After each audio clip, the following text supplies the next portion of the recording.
Hello fellow bounty hunters and welcome to this magical properties explanation video. Today I'm going over part 2, which is all about the defensive traits that your skills and armor may have. Now last week I went over part 1 about all of the offensive skills, and if you haven't checked that out, please go to our YouTube or our Facebook and see that now. There's also a blog summary of these videos that I based them off from my favorite person in the community, Zungdius. You can find that link in the description below or beside me, wherever you are. Also, shout out to my DH5 Discord community. You guys are awesome. If you actually haven't jumped on there before, jump on there now and you can do anything from general chat, strategy tips, to making your own suggestions, and also guild recruitment.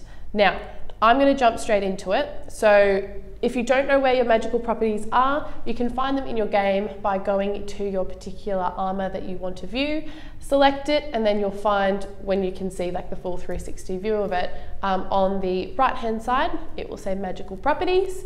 And then from there, you will see everything listed. Now, these properties are split into 2 categories. We have offensive, things like the Berserker, Blood Rage, and Brawler, which I covered in video 1.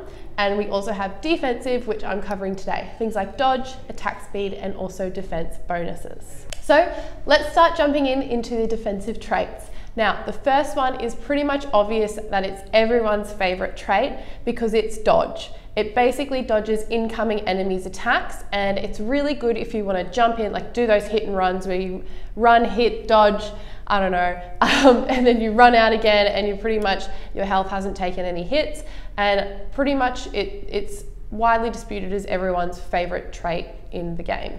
So the next one we have, which is a really useful one, probably my personal favorite next to dodge, is the health per hit. So this one is the ultimate survival trait for your longevity within the game, and it will keep you alive basically through any scenario. So what health per hit is like regardless of whether you have a melee or a ranged attack weapon, you're going to be, every time you hit someone and make a successful hit on an enemy, your health is going to be progressively recovering and going up from there. So it is really good, you know, to get ahead in the game and to have an edge over anyone else. Next one we have is also the health bonus.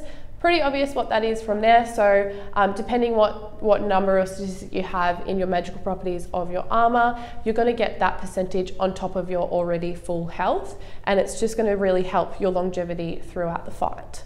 Fourth on the list is elemental defense bonus. So this one is very similar to the elemental attack bonus we saw in video 1.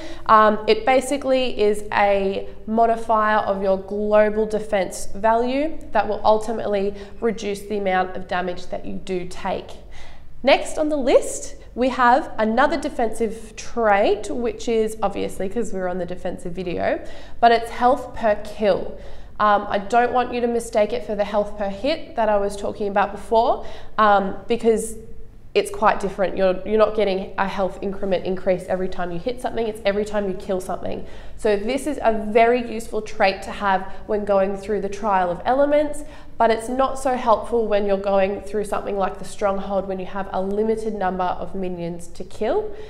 So keep that in mind when you're selecting your armor and looking out for the statistics in those magical properties. Next we have damage to attacker. Now this directly damages your enemy or the attacker or the boss or the minions, whatever you want to call it, but it's going to directly damage them while ignoring their defense, and that's obviously has a massive potential to deal a lethal blow to your enemy.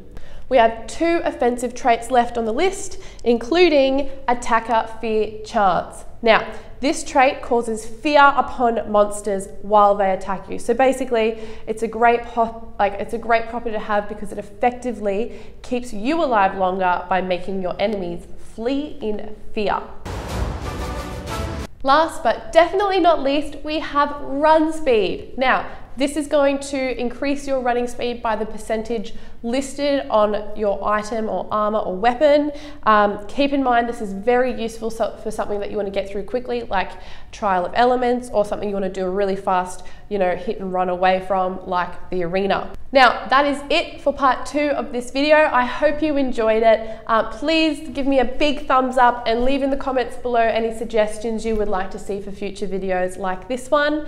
Also, I would love you to keep an eye out soon, next week potentially, for a live stream I will be doing in regards to an upcoming update. I will be going through the change logs with you all. That's it for now. Until next time, happy hunting.